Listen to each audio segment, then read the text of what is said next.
ভিড় করে মারা ভিড় করে মারা আকাশটা থেকে গিয়ে চুরি করে নিয়ে যায় বিকেলের স্নানো ছোট ছোট শিশুদের শৈশব চুরি করে জলচকদের জল বানায় নির্বোধ এরপরে চুরি গেলে বাবুদের বিপদ অথবা গিন্নিদের সোনার লেগে এরপরে চুরি গেলে বাবুদের বিপদ অথবা গিন্নিদের সোনার লেগে সকলে তোমার সারে এক রাজ কিনা বলে চিৎকার করে বলে চোর চোর চোর চোর ব্যবসা বুড়ি ঝাড় ব্যবসাটা কি জানো তা বিনা পুঁজির ব্যবসা কিছু বুঝতে পারলে আমি তো চুরি করে খাই মানুষ এত চালাক হয়ে গেছে ঠিক মতো চুরি করতে দিচ্ছে না এই তো সেদিন একজনের বাড়ি চুরি করতে গেলাম সবে তোরের মুখে পা রেখেছি হঠাৎ থেকে না ঘেউ ঘেউ করে উঠে গেল কে কে কে কে কে তারপরে চারদিকে লাইট মেরে দেখলাম শালা কুকুর করতেও নি ঘেউ ঘেউ আওয়াজটা কোথায় তা আছে উপরে লাইট মেরে দেখি না তোরের মাথার উপরে একটা বক্স বেঁধে রেখেছি সেই বক্সের মধ্যে আধা ঘন্টা অন্তর অন্তর ঘেউ ঘেউ শব্দ আছে দাদা আমার তো আর চুরি করা হলো নি লাস্টে হাসতে হাসতে বাড়িতে ফিরে চলে গেলাম কিরে বন্ধু কেমন আছিস বল? না ভালো নেই আমিও ভালো নেই। কেন? আমার তো ব্যবসা ঘেটে পুরো তোর ব্যবসা ঘেটে হ্যাঁ কেন?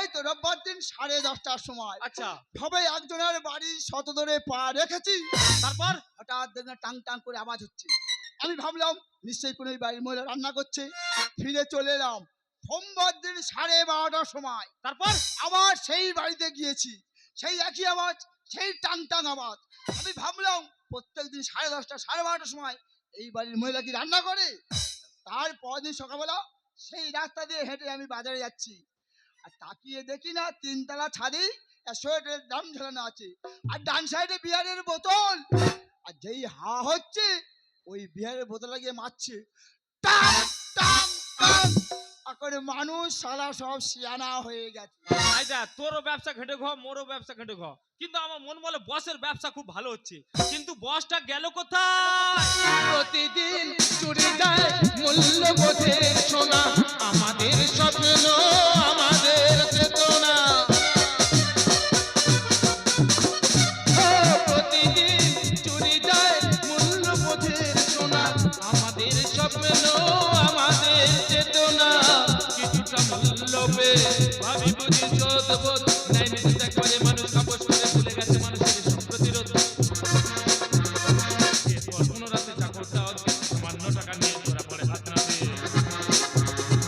এরপর কোনো রাতে চাকরটা সামান্য টাকা নিয়ে ধরা পড়ে হাত সকলে সমাজ এক রাত্রি না পড়ে চিৎকার করে বলে চোর চোর চোর চোর বস তব চরণে ঠাঁই দাও থাক থাক থাক থাক থাক থাক দেখ ভাই যা হোক আর না হোক তোদের সামনে এলে এই যে তোরা গুরুভক্তরা করিস দেখে আমার মনটা ভরে যায় তারপর বল ব্যবসা সব কেমন চলছে ব্যবসা পুরো ঘেটে আরে ভাই আমারও তো অবস্থা খুব খারাপ বলো কি তোমার আমার ব্যবসা খারাপ বিশ্বাস কর ভাই পুরো খারাপ আরে কদিন ভোর গোয়েন্দাগিরি করে আসছি বলে আজকে আমি ওই বাড়ি ঢুকবো আচ্ছা বলে ভাই সপ্তাহখানেক আগে চলে গেছি একদম সন্ধ্যা 7:30টার সময় চলে গেছি প্রায় 12:30 পর্যন্ত চুপ করে বসে আছি মশা তো ইচ্ছা মতো কামড়াচ্ছে ভাই তো চুপ করে বসে আছি পৌনে 1টার দিকে আমি ঘরের ভিতর ঢুকে গেছি ভাই রে তারা স্বামী স্ত্রী ওই সময় এমন লড়াই লেগেছে শুধু তার বউ বলতে তোমার বারবার বলেছি ঘরে কচি বাচ্চা আছে রোজ রাতে মদ খেয়ে কেন উৎপাত করবে বস তোমার চুরি করার স্কেল জ্ঞান নেই কেন আর ওই মুহূর্তে চুরি করতে যার কি দরকারটা ছিল আমি কি সন্ধ্যা 7:30টার সময় ঢুকে আর পেটন গেলে ভালো হতো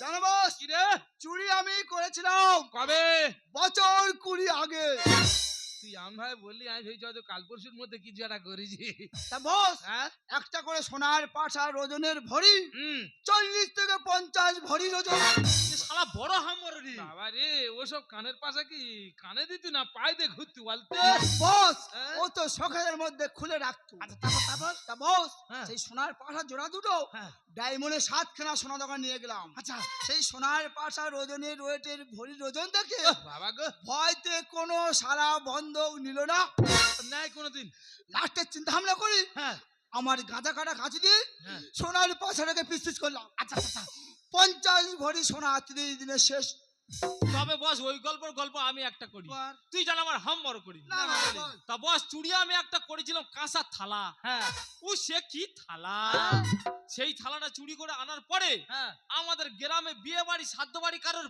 পাতা কিনতে হয় না কেন ভাই আরে সেই একটা থালায় বসে একসঙ্গে 60 থেকে 70 জন করে লোক একসঙ্গে বসে খেত। মারি ভাই তোর কাছে হাত জোড়ে করে অনুরোধ করতেছি ওই থালাটা আমার একবার দেখাবি, চোখের দেখা দেখবো। মারি ভাই দেখা না। না, খুব কষ্টে থালাটা বিক্রি করতে হলো। বিক্রি করতেছিস? হ্যাঁ হ্যাঁ। কেন? আর সেই মুহূর্তে বইয়ের নাকের ডোগায় একটা 750 গ্রামের মতো ফোঁড়া হলো। সর্বনাশ। সেই ফোঁড়াটা অপারেশন করতে গিয়ে থালাটা আমার চলে গেল। তা ভাই কোন দোকানে বিক্রি করেছি বল, আমি কি একবার দেখে আসি। কোনো দোকানদার নিচ্ছে না, হ্যাঁ বলে এত বড় থালা রাখবো কোথায়। সেটা বা ঠিক। লাস্টে কি করলাম জানো বস? কি করলি? কোদাল দিয়ে পিচ পিচ করে কেটে থালাটাকে বিক্রি করে চলে এলাম। এ শালা বড় হামড়ো। এই শালা আমি জানি তুই হাম্বরে বলবি। এই তোর যদি বা কানের পাশা 30 থেকে 40 ভরি হয়, কি রে এই তো? সেটাকে তুই যদি বা কাঁচি দিয়ে পিচ পিচ করে কেটে গাঁজার মতো বাবা, বিক্রি এই করতে তো। পারিস, তাহলে আমি কেন কাঁচার থালা কোদাল দিয়ে পিচ পিচ করে ভাই, কেটে বিক্রি লজিক করতে আছে। পারবো নি? এই তুই হামড়ো। এই শালা তুই বড় এই! শোনে শোনে শোনে বলুন বস। এই শোনে শোনে শোনে। শালা দুটো আচ্ছা যন্ত্র তৈরি হয়েছে। হ্যাঁ, সোনার পাজা কোন এককালে গাঁদা কাটার কাঁচি দিয়ে কাটতে যাও, আর তুমি কাঁচার থালা কোদাল দিয়ে কোপাচ্ছ।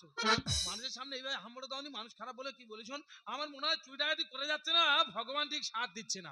হ্যাঁ হ্যাঁ, ঠাকুর বেঈমানি করছে। একটা পূজা আশ্রিত করা ভাই দরকার আছে। তা বস কি পূজা করা যায়? আরে সকলে মিলে আজ চিন্তা ভাবনা কর। আমি বলছিলাম কি বস, বল ভাই বল। কার্তিক পূজা করলে কেন ভাই? কেন? এই কার্তিক পূজা কারা করে? তা আমি জানি জানি না। না, যাদের ছেলের দরকার তারা করে। ও, তোর কি ছেলের দরকার? না তো টাকা দরকার। তাহলে একটু চুপ করে বস।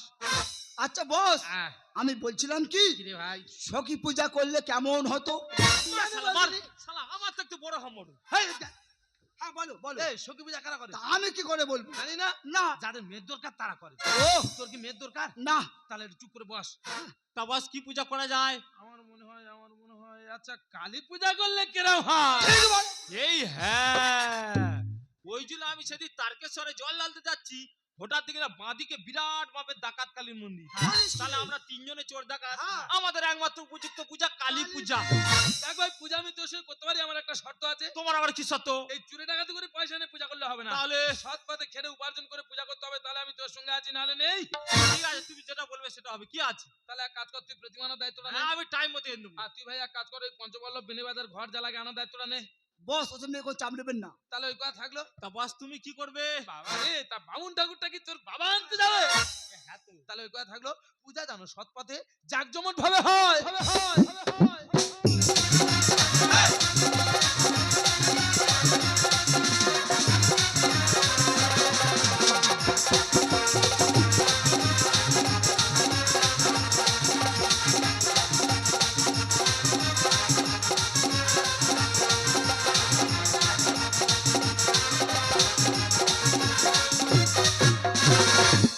আর কতকাল গিরিধারিলা আমারে কাঁদাবে বলো। আর কতকাল গিরিধারিলা আমারে কাঁদাবে বলো। একটা মাত্র বাবা ছিল, আজ 9 দিন সে জমরার বাড়ি গেল। এ বাপ, তুই তো জমরার বাড়ি গিয়ে শান্তি পেলি, আর আমার মেরে থেকে গেলি বাপ। যার শালা বলি না তার বাবা বলতে হচ্ছে, শুধু এই গোলায় দড়ি কাটার জন্য। মামাদের সঙ্গে উঠে গেছিল, বামনের কাছে ফর্দ করতে গেলাম, বামন বলে মাতুল আছে, বলে হ্যাঁ। মাতুল ছাড়া কোনো কাজ হবে না। বাধ্য মাতুলের কাছে গেলে পত্র দিয়ে এবার যাবো সৌর বাড়ি, সৌর বাড়িতে যাবো শালির বাড়ি, শালির বাড়িতে মাসির বাড়ি, মাসির বাড়িতে পিসির বাড়ি, এই করে এখন আমার 10 ঘর যেতে হবে। ও ওই সেই জঙ্গল, ওই জঙ্গল পার হবো কিভাবে? ওরা তো ভূত আর ডাকাত থাকে, কিভাবে যাব? আরে কত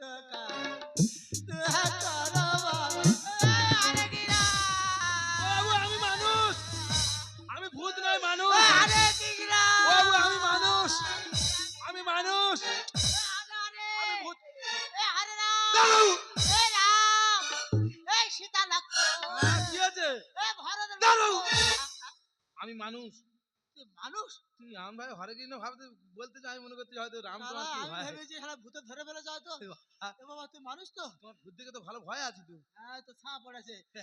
তাহলে তুই মানুষ বাবা, ভূতের ছাপ পড়ে না। এইখানে ভূত আছে তোমার কে ও বলেছে? বাবা, ওই জঙ্গলে ভূত আর ডাকাত। আমি ছোটবেলা তো বড় হচ্ছে, জীবনে কেন ডাকা দেখিনি, তোমরা খালি ডাকা দেখতে পাচ্ছ। আমার বাপ ঠাকুরদা বলে গেছে সন্ধ্যের পর ওরা পার হয়নি, যদি ভূত আর ডাকাত দুজনে বসে মদ খায়। আচ্ছা বাবু, যারা ডাকাতি করে ওরা কি মানুষের জাতে পারে? বলতো বাপ, আমি বলছি মানুষ কত কষ্ট করে টাকা উপার্জন করে, সেই গচ্ছি তো একটা হাত। এ তো গুড বয়, আমি বলি, ভগবান হাত কত দিচ্ছে, শালারা খেটে খেতে পারে না। এ তো গুড বয়। আমি বলছিলাম বাবু, তা তুমি এত রাত্রে এই রাস্তাতে যাবে কোথায়? ও বাবা, খুব দায়ে পড়েছি রে বাসা। তোমার আর এই বুড়ো বয়সে দায় হচ্ছে কেন? ও বাবা, এখনো আমার 10 ঘর সারতে হবে, তবে বাড়ি ফিরতে হবে। কত ঘর? 10 ঘর। ভট্টাচার্য ব্রাহ্মণ, ভট্টাচার্য ব্রাহ্মণ, আমরা জানি ভট্টাচার্য ব্রাহ্মণ ছাড়া এক রাতে অতগুলো কালী পূজা করা সম্ভব নয়। যা হবে হবে, আজকের এই ঠাকুর মশাই দিয়ে আমাদের কালী পূজাটা করাতেই হবে। বলছিলাম বাবু, হরি লয়ে পারে রে তরি। আচ্ছা ভারত তরি কটা লাগে আমি দেবো, কি বলিস না বাবু? আহ, আমি বলছিলাম সেরে তোমার এখনো 10 ঘর বাকি, আহ, তাই 10 ঘরে যাওয়ার আগে আমাদের একটা ছোট কালী পূজা আছে, সেরে দেওয়ার তুমি বেরিয়ে যাবে। খুব ভালো কথা। হ্যাঁ হ্যাঁ, চলো চলো চলো। কি আছে? আমি সেই তোমার 10 ঘর বাকি, তাই 10 ঘরে যাওয়ার আগে আমাদের একটা ছোট কালী পূজা আছে, সেরে দেওয়ার বেরিয়ে যাবে। চলো। কে পূজা করবে? কেন তুমি করবে? কে আমি? আর তোমার গলায় পইতে আছে, ঠাকুর মশাই লোক পূজা করবে, আর কি হবে? ওই এ বইতে তো সে বইতে নয়। এ রঘু, পইতে পইতে চলো তো। এ বাবা, আমি ঠাকুর মশাই নয় রে বাবা। আরে বাবা, তোমার উপযুক্ত দক্ষিণা দেওয়া হবে, পূজা হয়ে গেলে অন্য জায়গায় আমি ছেড়ে দিয়ে আসবো। চলো চলো চলো চলো চলো। হরি কি করি? চলো চলো চলো চলো। ওরে আমি পূজা করতে যাই না। এ, তুমি যাবে হ্যাঁ কিনা বলো তো? ওই আমি যাবনি, যা তো। যাবে হ্যাঁ কিনা বলো তো? যাবনি। যাবে, যাবে, যাবে জরুর যাবে। যাবে। আমি জানি তোমরা সরলে যাওয়ার লোক নয়। কি বলি শোনো, পূজা হয়ে গেলে অন্য বাড়ি ছেড়ে দিয়ে আসার দায়িত্ব আমি নেবো, আমি নেবো, আমি নেবো, আমি নেবো।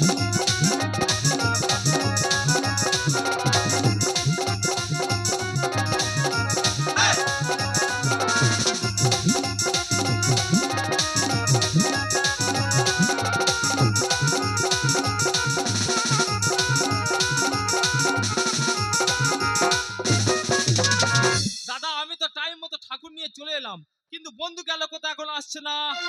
এই পুজোর দায়িত্বের মাথায় নিবি? কেন? সেই ব্রহ্মদের কাছে বেলপাতা পাতে গেছি, কাঠ পিমড়ে কেমনে আমার সবল শরীর ফুলিয়ে দিয়েছে। তোর মনে ক্ষুদ্র পাপ ছিল তা নিশ্চয়। হ্যাঁ রে ভাই, মা কই? পিছনে। মা! এই শালা, হ্যাঁ এই শালা, হ্যাঁ, মার জিপ কই? তোর ঠাটিয়ে চর মারবো একদম। কেন? মা জীব কখন বার করেছিল? আমি কি করে বলবো? যখন মহাদেবের গাড় উপরে পা দিয়েছে। ও তাহলে মহাদেব কি আছে? না, তাহলে জীবটা কেন বার করাবে? এটা আমার ভুল। জানিস বন্ধু, আমি যখন কোথাও ঠাকুর পাইনি, রাস্তা রাস্তা ঘুরছি আর বলছি ঠাকুর আমাদের কি সৎ পথে পূজা হবে না, স্বয়ং মা দিকে নিজে হেঁটে আমার সামনে চলে এসেছি, বলিস কি আর রে? সেইখান থেকে তুলে নিয়ে চলে এসেছি। সব ঠিক আছে, বয় যাচ্ছে না কেন? আমার কথা চিন্তা করতে হবে না, এক বেলা আগে থেকে এসে দাঁড়িয়ে আছি। আচ্ছা, আমি বলছি তুই প্রতিমা পেয়েছি? হ্যাঁ হ্যাঁ, কোথায় প্রতিমা, কোথায়? পিছনে বস, 6.5 ফুট লম্বা। সত্যি জগৎ জননী ভুবন মোহিনী, দেখলে মনে ভক্তি আসে। দেখ ভাই, সৎ পথে পূজা করার মজাটাই আলাদা। তুই যেমন প্রতিমার মতো প্রতিমা পেয়েছিস, তেমন আমি ভট্টাচার্য ব্রাহ্মণও পেয়ে গেছি। সত্যি ব্রাহ্মণ সবসময় ভজন সাধনায় ব্যস্ত, আয়ে হায়ে আয়ে, ভজন সাধনায় ব্যস্ত। বস ঠাকুর মশাই গাল হাত- ইরাহি ইরাহি। হ্যাঁ, এটা আমার ভজন করার স্টাইল। বল, হ্যাঁ, ঠাকুর মশাই কাঁদছে কেন? ঠাকুরমশাই, তোমার কি আমি মেরেছি? তোমার কি বলেছি দক্ষিণা তুমি? তোমার বলেছি পূজা হয়ে গেলে অন্য জায়গায় আমি ছেড়ে দিয়ে আসবো, তাহলে গালটা ছোট করে পূজাটা সারো। তুই তো হা কইরিছি গা। যাও, চলে যাও, আই যাচ্ছি। যাও, পিছনে যাও, শালা নাতি মারু বগলে করে। যাও।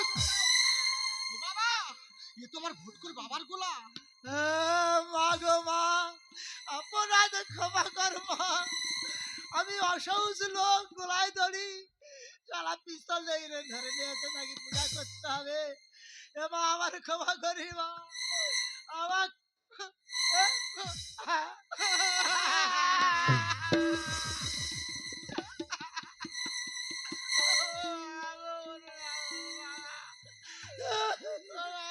এই, এই ভট্টর মা, ও ভট্টর বাবা, তুই এখানে কালী সেজে দাঁড়িয়ে আছিস?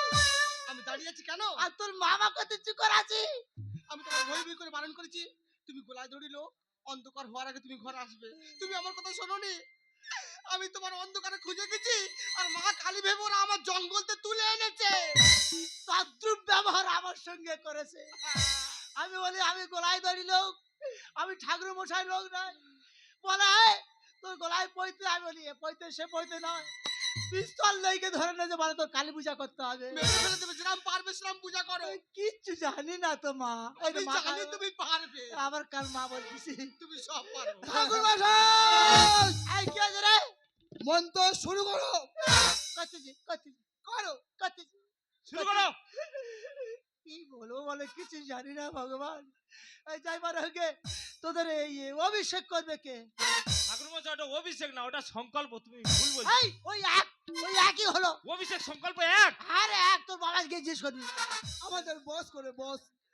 বক্স? হ্যাঁ এই তো আমাদের বস্তু। এই তোদের বক্স? হ্যাঁ শালা এক নম্বরে ফক্স। আমি বলি সেটা কি বার করতে হবে? না না গুড ম্যান গুড ম্যান তাহলে সেইটা বলো। Good man. এটা গুড ফক্স। আমার না না বাবা তুই বল বাবা, ভালো হবে। তা ঠাকুর মশাই ফুল বেল পাতা দাও আর মন্ত্রগুলো একটু ছাড় ছাড় করে বলবে যেন আমি বুঝতে পারি, বুঝলে? কিছু জানিনি তো বলো ছাড় ছাড় করে বলবি। তাহলে তুমি যা বলবে আমি তাই বলবো তো ঠাকুর মশাই? হ্যাঁ হ্যাঁ ঠিক আছে, দাও দাও বাবা ফুল দাও। ফুল দিতে এত সময় গেলে কি করে হয় বাবা? না না বাবা মন্ত্র বলে একটু ছাড় ছাড় করে বলবে যেন আমি বুঝতে পারি।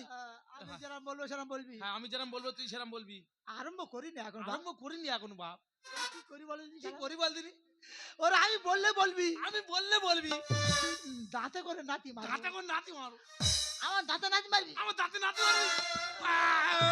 আই! নমঃ নমঃ নমঃ। এ নমঃ হিসাবে কালী মাতা হে নমঃ কালী মাতা জানেন না হয়।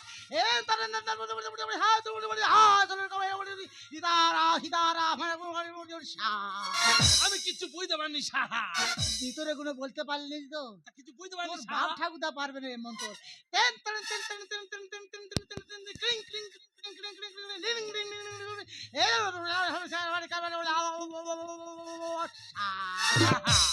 এসা এসা এসা এসা সাহা। তাদের খেয়েছি মাল সারা ভাত, তার উপরে কেন মা এত উৎপাত? যত আমি কিছু নাই জানে তবু শালার আমার জোর করে টেনে আনেন। হাম শুনি সিন্তান শুনি কৃষ্ণ পক্ষ শুক্লা পক্ষ দুটো পক্ষ এক মিলে সাহা ঠাকুর মশাই কি আছে রে? তোমার মন্ত্র ভুল হচ্ছে।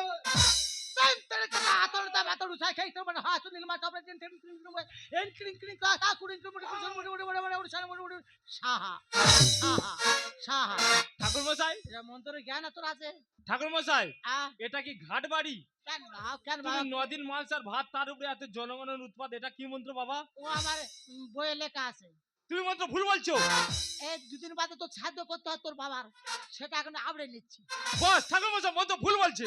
আমি মন্ত্র ভুল বলছি? হ্যাঁ।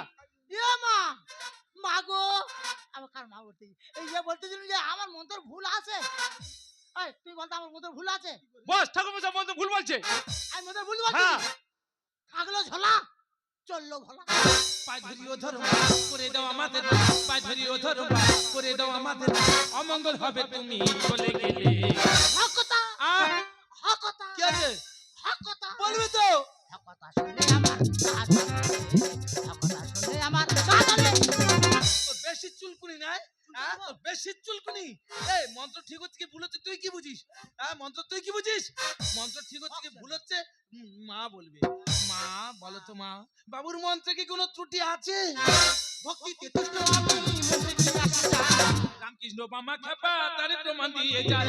মানে বস ওরে সাধক রামপ্রসাদ, সাধক বামা খেপা এরা কি মন্ত্র জানতো না। তবু মা তাদের হাতে অন্নপ্রসাদ গ্রহণ করেছে, তাহলে মন্ত্রে কি আসে যায়? ঠাকুর মশাই তুমি পূজা চালিয়ে যাও। বুঝেছি মা তুমি কত পূজা। এই আর রোজ রাতে মার সাথে সামনাসামনি কথা হয়। দেখেছি কত বড় ভক্ত হলে রোজ রাতে সামনাসামনি কোথায় তোদের জ্ঞান আছে? হ্যাঁ? মা মার সঙ্গে আমার এক বেটি ঘুমে ঘুমে কথা হয়। হ্যাঁ? প্রতি রাত্রে মা আমার কাছে যাবে, গিয়ে আমার কাছে শোবে, শুয়ে হাতে হাত বুলে দেবে, মাথা হাত বুলে দেবে। তুই জানিস? তাহলে কত বড় ভক্ত হলে তবে এসব হয়তো জ্ঞান আছে। হ্যাঁ? তাহলে মা তুমি খুশি তো? ভক্তিতে তুষ্ট আমি মন্ত্রে কি রাখা রামকৃষ্ণ বামা খেপা তারে প্রমাণ দিয়ে যায়। বুঝেছি মা তুমি কত পূজায়। রাতে মার সাথে সামনাসামনি কথা হয়। বলি এখনো বাকি করছো শুধু আরতি। বলি এখনো বাকি করছো শুধু আরতি। শুভ সময় বুঝি যাবে চলে। হক কথা ঠাকুর মশাই হক কথা ঠাকুর মশাই হক কথা তো হক কথা শুনলে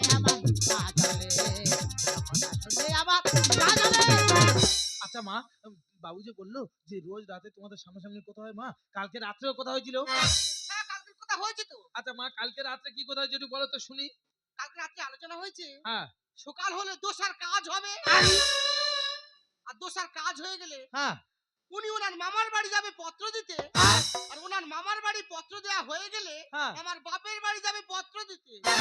ও মা, তাহলে তুমি ঠাকুর না? আমি যদি ঠাকুর হতুম, আরে এই তিনটে কুকুরের সঙ্গে মা তোদের দেখা দিত না। তা তুই বাড়িতে থাকতে দিতে চাস না? মাকে থাকতে দিতে চাস না?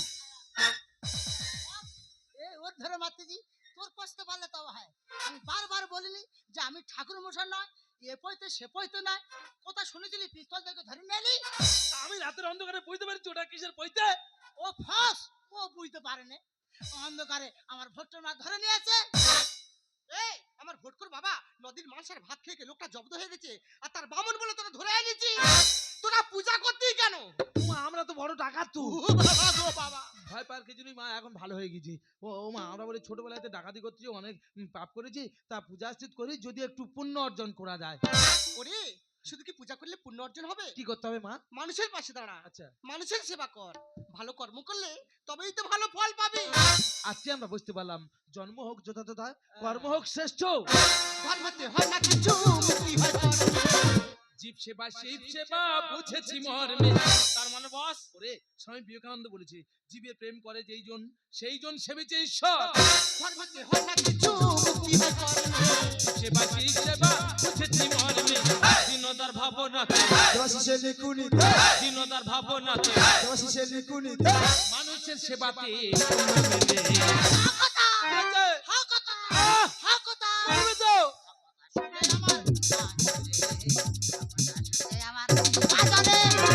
ও ভটকুর বাবা তুমি কেন ওদের সঙ্গে সময় দিচ্ছ? তুমি তো জানো আমাদের গ্রামে ভিক্ষা করতে হবে, ভিক্ষা না করলে তোমার বাবার কাজটা আমরা উদ্ধার করবো কি করে? চলো। দাঁড়াও। আচ্ছা বাবু, তোমার বাবার কাজের সমূহ খরচ যদি আমরা তিনজনে দিই? কেন বাবু? কেন বাবু? ডাকাতের পয়সা ইনকাম করে আমার বাবার কাজে লাগাবি, আমার বাবার আত্মা শান্তি পাবে। বলছি না বাবু, যদি আমরা তিনজনের সৎ পথে খেটে উপার্জন করে তোমার হাতে তুলে দিই? ডাকাত সৎ পথে ইনকাম করবে। বাবু তুই কেন ভুলে যাচ্ছ বাবু? দস্যুর রত্নাকর তো ডাকাত ছিল, সে বাল্মীকি হয়নি বাবু। আমাদের ভালো হওয়ার জন্য একটা সুযোগ দাও না বাবু, একটা সুযোগ দাও না। কি বলি শোনো, ওরা যখন সৎ পথে ইনকাম করে তোমার বাবার কাছে টাকা সাহায্য করবে বলছে, তুমি অমত করো না, মেনে নাও। আমি তোমাকে বলছি। বলতেছি হ্যাঁ গো, বলতেছি হ্যাঁ বলতেছি হ্যাঁ। তবে তোরা যে সৎ পথে ইনকাম করে আমার বাবার কাজে লাগিস, আমি নিতে রাজি আছি। যা। দেখো বস, তোমাদের দুজনের মতে আমার কোনো মত নেই। আচ্ছা ভাই আমার কথা শোন না, সারা জীবন তো অসৎ পথে ইনকাম করলি, চুরি ডাকাতি করলি, জীবনে কিছু রাখতে পেরেছিস? কারণ অসৎ পথে ইনকাম পয়সা শুধু চোখে দেখাই সার। তাই বলছিলাম আমার কথাটা মেনে নে। এই গুরু গোবিন্দ মেনে চল না, বস এটা বলতে মেনে নে না। বলছি তাই পারবো না। আরে ভাই একবার ভাবনা, তোর এই সামান্য সামান্য পরিশ্রমের জন্য যদি একটা অসহায় বৃদ্ধ মানুষ তার মৃত বাবার আত্মশান্তি দিতে পারে, এর থেকে বড় চা, এর থেকে বড় পা তোদের আর কি আছে? পারবো না, পারবো না, পারবো না। বলো কি তোমায় ক্ষতি জীবনের অথই নদী পার হয় তোমাকে ধরে দুর্বল মানুষ যদি, বলো কি তোমায় ক্ষতি জীবনের অথই নদী পার হয় তোমাকে ধরে দুর্বল মানুষ যদি। মানুষ যদি সে না হয় মানুষ, দানব কখনো হয় না মানুষ, মানুষ যদি সে না হয় মানুষ, দানব কখনো হয় না মানুষ। যদি জানব কখনো পা হয় মানুষ, লজ্জা কি তুমি পাবে না ও বন্ধু? মানুষ মানুষের জন্যে, জীবনের জন্যে একটু সহানুভূতি কি মানুষ পেতে পারে না ও বন্ধু? মানুষ মানুষের জন্যে।